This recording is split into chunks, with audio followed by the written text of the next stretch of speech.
था। इसी बाजार के कोने पर बना था पुराना रिक्शा स्टैंड, जहां रात को सिर्फ कुछ ही रिक्शा वाले नजर आते थे। आरव एक निजी बैंक में काम करने वाला युवक। उसे अचानक ही एक जरूरी कागजात के लिए देवगढ़ गांव जाना था, जो शहर से करीब 30 किलोमीटर दूर था। थोड़ी देर बाद आरव शहर में जो पुराना रिक्शा स्टैंड था वहां पहुंच गया। पास ही में जो चाय की टपरी थी, वहां कुछ रिक्शा चालक बैठ के चाय पी रहे थे।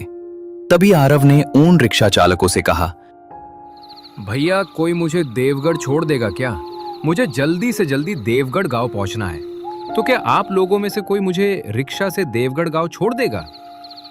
तभी एक रिक्शा चालक आरव से कहता है, क्या बोल रहे हो बेटा? देवगढ़? तुम क्या पागल हो गए हो क्या? रात के लगभग 11 बज चुके हैं और इतनी रात को तुमको देवगढ़ जाना है? माफ करना बेटा, लेकिन हम लोगों में से कोई भी तुमको इस समय देवगढ़ नहीं छोड़ सकता। हाँ बेटा, इस समय तुम देवगढ़ जाने का तो भूल ही जाओ। अब तुम यहाँ से घर लौट जाओ और कल सवेरे देवगढ़ चले जाना। लेकिन भैया मुझे तो किसी भी हालत में देवगढ़ अभी जाना है। तो बेटा, यहाँ तुमको किसी का भी रिक्शा इस समय देवगढ़ जाने को नहीं मिलेगा। अगर तुमको देवगढ़ जाना ही है तो तुमको चलकर ही जाना होगा। हम लोगों में से तुमको देवगढ़ तो कोई छोड़ने वाला नहीं है। तभी अचानक पीछे से एक रिक्शा चालक अपना रिक्शा लेके आने लगता है।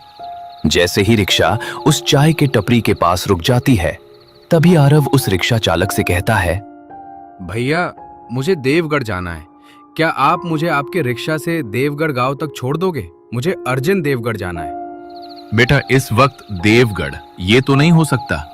रात में देवगढ़ पहुंचना ठीक नहीं बेटा। क्या हुआ भैया, देवगढ़ गांव क्यों नहीं जा सकते? क्या देवगढ़ गांव का रास्ता खराब है क्या? बेटा, रास्ता खराब नहीं है, तुम्हारा वक्त खराब है। देवगढ़ जाना रात में अच्छा नहीं माना जाता। तुम चाहो तो आगे जुनैदपुर कस्बे में उतर जाओ। वहां तुम्हें छोटे छोटे ठहरने के कमरे मिल जाएंगे। सुबह होते ही देवगढ़ चले जाना। आरव को उस ऑटो वाले की बात अजीब लगी, पर आरव को मजबूरी थी। उसे आज ही काम निपटाकर शहर वापस लौटना था। नहीं भैया, मुझे देवगढ़ तो आज ही पहुंचना है। आप पैसा थोड़ा ज्यादा लो, लेकिन मुझे देवगढ़ अभी पहुंचा दो। ठीक है बेटा, मैं तुमको देवगढ़ अभी पहुंचा देता हूं, लेकिन मेरी बात याद रखना, रात के कुछ रास्ते इंसानों के लिए नहीं होते।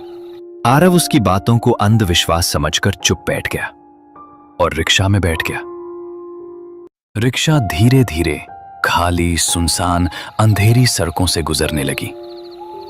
हवा में अजीब खामोशी थी। कुत्ते भी आज कम भौंक रहे थे। रास्ते से अजीब तरह से आवाजें सुनाई दे रही थीं। बेटा, तुम अकेले इतनी रात को देवगढ़ क्यों जा रहे हो? तुमको पता नहीं बेटा, देवगढ़ में इतनी रात को कोई इंसान जाता नहीं। मुझको रिक्शा चलाते हुए आज 15 साल हो रहे हैं, लेकिन मैंने मेरे जिंदगी में पहला इंसान देखा जो इतनी रात को अकेला देवगढ़ गांव जा रहा है। भैया, मुझे ये समझ नहीं आ रहा है कि देवगढ़ जाने के लिए कोई भी रिक्शा वाला तैयार क्यों नहीं होता। ऐसा क्या है उस देवगढ़ गांव में? बेटा, वो तो मुझे भी पता नहीं कि देवगढ़ में क्या है, लेकिन लोग कहते हैं कि रात को देवगढ़ गांव जाना मौत को दावत देने जैसा है। करीब आधे घंटे के बाद रिक्शा जुनैदपुर पहुंच गया। रिक्शा रुक जाता है। बेटा, मैं आखिरी बार तुमको कह रहा हूं, यहीं जुनैदपुर उतर जाओ। यहाँ तुमको सामने ही 500 मीटर दूर ही एक छोटा सा कस्बा मिल जाएगा। वहां तुमको रात भर रहने के लिए कमरा मिल जाएगा और सुबह तुम देवगढ़ निकल जाना। नहीं भैया, मुझे अभी देवगढ़ पहुंचना है। आप मुझे अभी देवगढ़ गांव छोड़ दीजिए। आप मेरी चिंता मत कीजिए। ठीक है बेटा, लेकिन आगे जंगल वाला रास्ता पड़ेगा। मैं देवगढ़ गांव के दरवाजे तक नहीं जाऊंगा, वहां से तुमको चलकर ही जाना होगा। ठीक है भैया, मुझे देवगढ़ गांव के पास तक छोड़ दो, मैं वहां से चलकर चला जाऊंगा। कुछ देर बाद रिक्शा सुनसान कच्चे रास्ते पर पहुंच गया। रास्ता इतना डरावना था कि उस रास्ते से कोई भी गाड़ी या इंसान दिखाई नहीं दे रहा था। रात के ठीक 12 बज चुके थे। इधर उधर से उल्लुओं की, जंगली जानवरों की आवाजें आ रही थीं। ऐसा लग रहा था कि रिक्शा के आगे कोई उनको बुला रहा हो। थोड़ी ही देर बाद रिक्शा देवगढ़ गांव के नजदीक पहुंच जाता है। बस बेटा, मैं इससे आगे नहीं जा सकता। यहां से देवगढ़ गांव पास में ही है, आधा किलोमीटर। भगवान तुम्हारा भला करे बेटा, तुम अच्छे से देवगढ़ गांव पहुंच जाओ। रिक्शा वाले ने तुरंत अपना रिक्शा घुमाया और वापस लौटने लगा।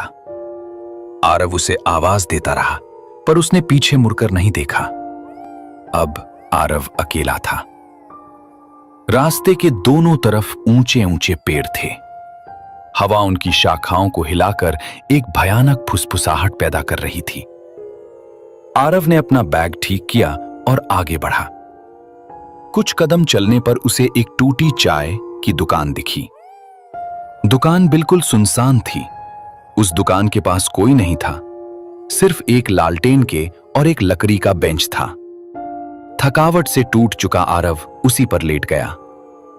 करीब 20 मिनट बाद आरव को किसी के चलने की आवाज आई। आरव चौकन्ना होकर खड़ा हो गया। तभी सामने से एक लंबा, दुबला, पतला आदमी, काले कपड़े, कंधे पर फटा कंबल धीरे धीरे आगे आ रहा था। भैया रुकिए, क्या आप देवगढ़ जा रहे हो? क्या हुआ? तुम मुझे ऐसा क्यों बोल रहे हो? भैया मुझे देवगढ़ जाना है। रात में अकेले रुकना मुश्किल है। अगर आप देवगढ़ गांव जा रहे हो तो मुझे अपने साथ ले चलिए। मेरे साथ चलना है तो मेरी बातें माननी होंगी, नहीं तो तुम्हारी लौटने की सुबह नहीं होगी। आरव डर गया, लेकिन उसके ऊपर मजबूरी थी। इसके कारण उसने हां कर दी।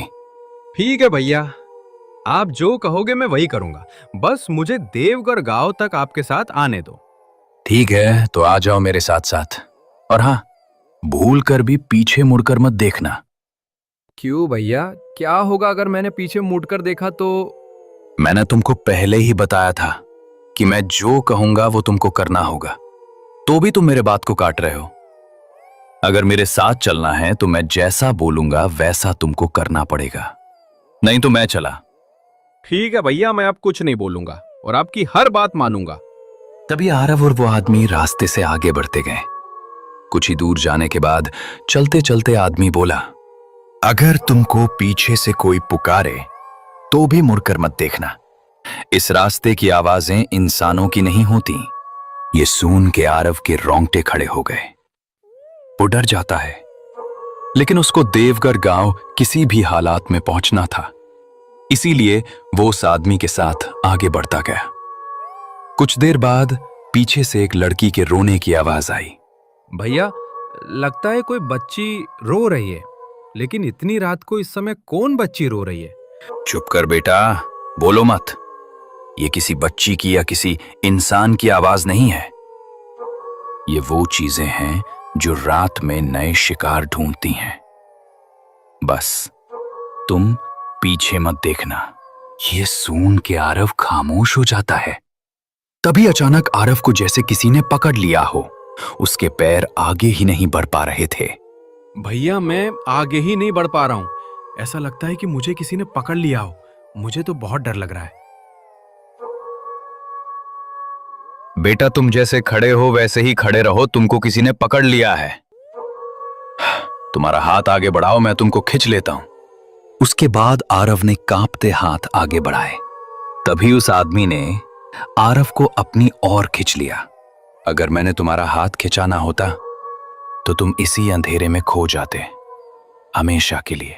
कुछ आगे पहुंचते ही आरव उस आदमी से बोला, भैया अब मुझे मेरे पैरों का बोझ कम लग रहा है।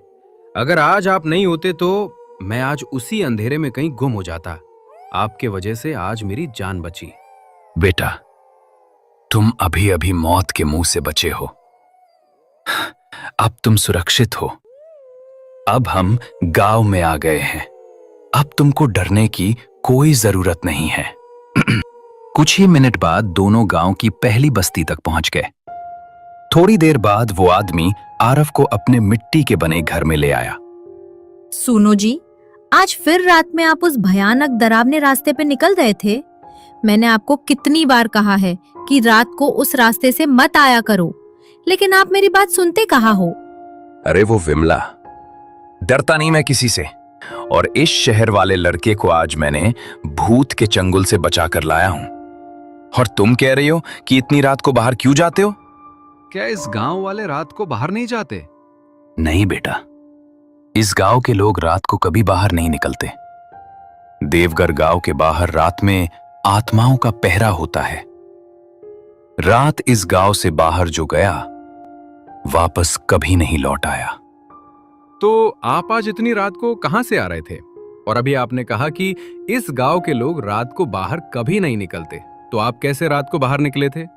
अपने बेटे को ढूंढने। वो भी तुम्हारी तरह रात को उसी राह पर गया था, पर कभी लौट कर नहीं आया। बेटा, ये बातें हम कल करते हैं। अब रात बहुत हो चुकी है, अब तुम सो जाओ। रात बहुत बीत चुकी थी। आसमान धीरे धीरे हल्का होने लगा था। थोड़ी देर बाद सवेरा हो जाता है। घर के बाहर अलाव जलाकर दोनों पति पत्नी आग के सामने बैठ के अपना शरीर गर्म कर रहे थे। सुनो जी, सुबह हो गई है। आपके उस शहर वाले की भी नींद पूरी हो गई होगी। अब उसके मन से रात का डर निकल गया होगा। घर के अंदर से आरव चुपचाप खिड़की के पास बैठा था। वो रात की घटनाओं से अब भी कांप रहा था। तभी आरव बाहर अलाव के पास आ जाता है। रात को आपने जो कहा था कि आपके बेटे के साथ, क्या सच में वही हुआ जो मेरे साथ हुआ था? बेटा, इस बात को पूरा 1 साल हो गया। हर रात मैं उसे उसी रास्ते से ढूंढने निकलता हूं। कभी कभी ऐसा लगता है कि वो मेरे पास में ही खड़ा है, लेकिन छूने जाऊं तो हवा में बदल जाता है। और कई बार तो ऐसा लगता है कि कोई घर में चल रहा है, पर जब देखते हैं तो कोई नहीं होता। मैं आज दोपहर में कागजात लेकर वापस चला जाऊंगा। नहीं बेटा, आज दोपहर नहीं। सूरज पूरी तरह सिर पर आए तब निकलना। यहां सुबह के वक्त भी साया भटकता रहता है। साया? कौन सा साया? मैं कुछ समझा नहीं। आखिर ये साया किसका है और इस गांव के लोग इसे इतना डरते क्यों है? वही जो मेरे बेटे को ले गया, और मेरा बेटा कभी वापस नहीं आया। उस साये ने मेरे बेटे को निगल लिया बेटा। थोड़ी देर बाद उस आदमी ने आरव को गांव के बाहर जो तालाब है वहां तक छोड़ने आ जाता है।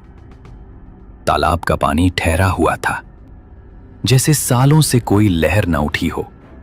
वहां एक बुजुर्ग औरत मिट्टी के घड़े में पानी भर रही थी। अरे वो दामोदर आज फिर रात में अपने बच्चे को ढूंढने गए थे क्या? हाँ, लेकिन बूढ़ी अम्मा, इस बार मैं घर अकेला नहीं आया था। इस बार मैंने इस शहर के लड़के को उस रास्ते से बचा कर लाया हूँ। बेटा, तुम इस गांव में शहर से क्यों आए हो तुमको पता नहीं? रात को इस गांव में किसी का साया घूमता रहता है। बूढ़ी अम्मा, मैं इस गांव में मजबूरी में आया था, इसीलिए इस भैया ने मुझे बचाया। बेटा, देवगढ़ में 2 तरह के लोग आते हैं। एक जिन्हें यहाँ कुछ खोजना होता है और दूसरे जिन्हें यहाँ कुछ खोजना नहीं चाहिए था। उसी पल हवा में एक अजीब सी गंध फैल गई, जैसे कोई पुरानी सड़ी हुई मिट्टी उठ गई हो। तभी आदमी चिल्लाकर बोलता है, चलो यहां से जल्दी, वो साया फिर हमारे गांव की तरफ आ रहा है। जल्दी भागो बेटा, भागो अम्मा, नहीं तो हम सबको ये साया निगल लेगा। चलो जल्दी, भागो भागो। तीनों वहां से गांव की तरफ तेजी से घर की ओर भागने लगते हैं। भागते भागते आरव ने उस आदमी से पूछा, भैया, आखिर ये साया है कौन? कोई मुझे बताएगा? अभी नहीं बता सकता बेटा, तुम बस दौड़ते रहो, घर जाने के बाद सब बता दूंगा। भागते भागते दोनों आधे रास्ते में पहुंच गए। तभी अचानक आरव ने पीछे मुड़कर देखा तो उसको अपने पीछे लंबी सी काली परछाई आती हुई दिखती है। उसका ना कोई चेहरा ना आकार, बस एक ऊंची लहराती परछाई जो हवा के साथ आरव के पीछे पीछे आ रही थी। आरव डर से जम गया। तभी सामने से भागते हुए आदमी चिल्लाने लगा, बेटा पीछे मुड़कर मत देख, तू फिर से उसी जाल में फंस जाएगा। आरव झट से आगे मुड़ा और आगे भागने लगा। थोड़ी देर बाद दोनों घर पहुंच जाते हैं। घर पहुंचते ही दरवाजे पर खड़े होकर उस आदमी ने दरवाजा खटखटाया।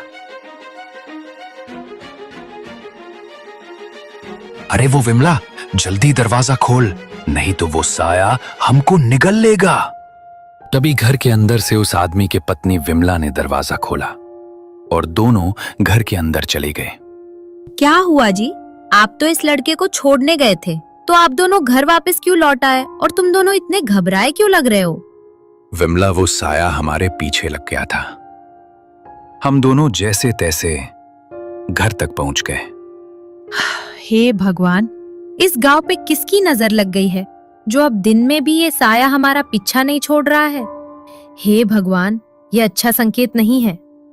बेटा, आज जो हमारे पीछे पड़ा हुआ था, ये वही साया है जिसने मेरे बेटे को निगल लिया था, और लगता है ये साया तुम्हारे पीछे भी पड़ा है। लेकिन क्यों ये साया मेरे पीछे क्यों पड़ गया है? मेरा इससे क्या लेना देना? क्योंकि तुम देवगढ़ में ऐसे दिन आए हो जिस दिन ये साया नए मेहमान को ढूंढता है। क्या मतलब? आप कहना क्या चाहते हो? आपका मतलब कि मुझे ये साया मारना चाहता है? आज इसके चुने हुए व्यक्ति की मौत का दिन है। उस आदमी की बात सुनकर आरव का चेहरा सफेद पड़ जाता है। मेरी मौत का दिन? आप क्या कह रहे हो? मैं तो बस इस गांव में मेरे कागजात लेने आया था। मैं तो बस इस गांव में मेरे कागजात लेने आया था। बेटा, इस साये का लक्ष्य कभी अचानक नहीं होता। ये उसी को चुनता है जो किसी अधूरी आत्मा से जुड़ जाता है। लेकिन मेरी किसी आत्मा से क्या दुश्मनी हो सकती है? तुमने वही गलती की जो मेरे बेटे ने की थी। कौन सी गलती? रास्ते में रात को किसी पुकार का जवाब देना, जो मेरे बेटे ने की थी और कल तुमने की। मैंने तुमको कल रात को समझाया था कि पीछे मुड़कर मत देखो और किसी का जवाब मत दो, लेकिन तुमने मेरी बात नहीं सुनी। ये सुन के आरव का दिल मानो धड़कना भूल गया था। उसका पूरा शरीर नीचे से ऊपर तक थर थर कांप रहा था। तभी आरव कांपते हुए बोला, कल रात को जो मुझे रोने की आवाज आई थी, वो लड़की जिसने बचाओ कहा था। हाँ बेटा, वही आवाज। लेकिन वो आवाज लड़की की नहीं थी। वो उसी साए की लुभाने वाली पुकार थी। जो भी उसकी पुकार पर ध्यान देता है, वो उसके निशान पर आ जाता है। तो अब मैं उस साये के मौत का शिकार बन गया हूं क्या? तभी उधर से उस गांव की बुढ़ी अम्मा आने लगती है। बेटा, तुम उस साये की शिकार तो बन गए हो, लेकिन बच भी सकते हो अगर अपनी किस्मत का एक काम पूरा कर दो तो।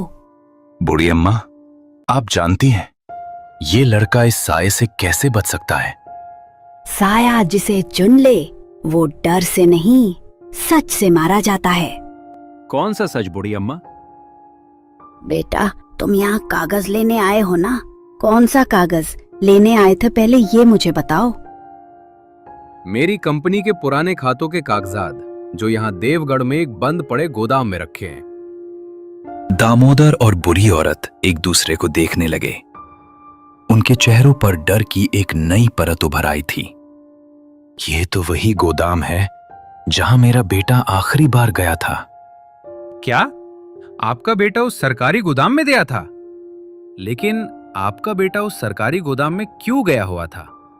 बेटा, वही गोदाम इस देवगढ़ गांव की सबसे पुराने मौतों का घर है।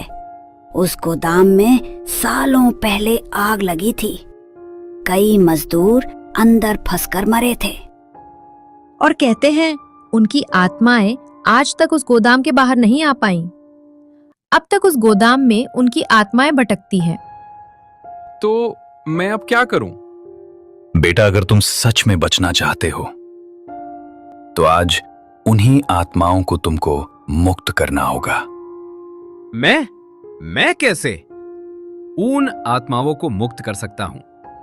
बेटा, जिस कागज के लिए तुम इस गांव में आए हो, वही कागज आग के असली कारण को छुपाता है। कई मजदूरों की मौत को दुर्घटना नहीं माना गया था। वो किसी बड़े घोटाले का राज छुपाता है।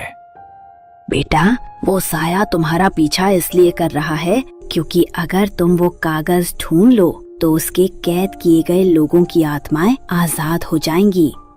मतलब ये सिर्फ भूतिया मामला नहीं, एक अपराध भी है। हाँ, और जिनकी आत्माएं मरी वो अपनी सच्चाई चाहते हैं और उनको न्याय मिलने की प्रतीक्षा कर रही है। तभी अचानक उधर से वो काली परछाई दरवाजे के बाहर दिखाई देने लगती है।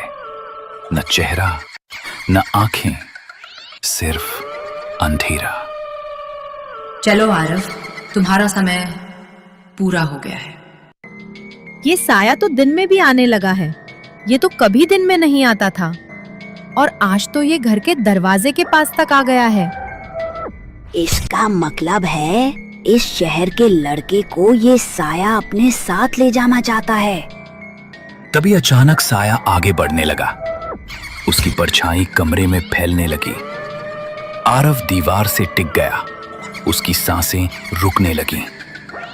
तभी उस आदमी ने एक पुरानी राख की थैली उठा ली। बेटा पीछे हट, ये मेरी आखिर की कोशिश है। उस आदमी ने उस राख को हवा में उछालकर ऊपर और फेंका। राख चमकती हुई परछाई पर गिरती है और परछाई जोर से चीखती है। साया पीछे हट जाता है। तभी आदमी सबको भागने के लिए कहता है, भागो जल्दी, नहीं तो साया फिर से जाग जाएगा। बेटा, गोदाम में जो सच है वही तुम्हें बचाएगा। जल्दी मेरे साथ बाहर निकलो। ये साया कुछ देर तक ही रुकेगा। डर से कांपता हुआ उस आदमी के पीछे पीछे दौड़ पड़ा। थोड़ी देर बाद रात हो जाती है। बाहर रात का अंधेरा अब और भी भारी लग रहा था। पेड़ों की शाखाएं ऐसे हिल रही थीं जैसे कोई बड़ी ताकत उन्हें खींच रही हो। बेटा भागते रहो, गोदाम यहीं से आधा किलोमीटर दूर है। ध्यान रखना, रास्ते में अगर कोई पुकारे मुड़ना मत और गोदाम में जाकर जल्दी अपना काम खत्म करना। मैं कोशिश करूंगा, लेकिन वो साया मुझे छोड़ तो देगा ना? नहीं, वो तब तक तुम्हारा पीछा करेगा जब तक तुम सच्चाई उसे नहीं सौंप देते। बेटा, वो रहा देवगढ़ गांव का पुराना गोदाम। गोदाम आधा जला हुआ था। कांच टूटा, दीवारें काली, दरवाजा आधा टेढ़ा। दोनों गोदाम के दरवाजे के अंदर चले जाते हैं। अंदर की हवा बिल्कुल ठंडी थी, मानो पूरा गोदाम मृत आत्माओं की सांसों से भरा हो। भट्टी की गंध, जली लाशों का एहसास और दीवारों पर गहरे काले हाथों के निशान। आरव की टांगें कांपने लगीं। ये कैसी जगह है? जिसके लिए तुम आए हो। दूर एक लोहे की अलमारी थी, धूल से भरी, पर ताला टूटा हुआ। दोनों अलमारी के पास पहुंचते ही आरव ने अलमारी खोली। अंदर फाइलें, पुराने रिकॉर्ड और एक मोटा रजिस्टर था। उस आदमी ने झट से रजिस्टर उठाया और आरव को दिया। बेटा, यही है मौत का सच। आरव ने उस रजिस्टर को खोला। उसमें साफ साफ लिखा था, मजदूरों की मौत कोई हादसा नहीं थी। गोदाम मालिक ने बीमा राशि पाने के लिए जानबूझकर आग लगवाई थी।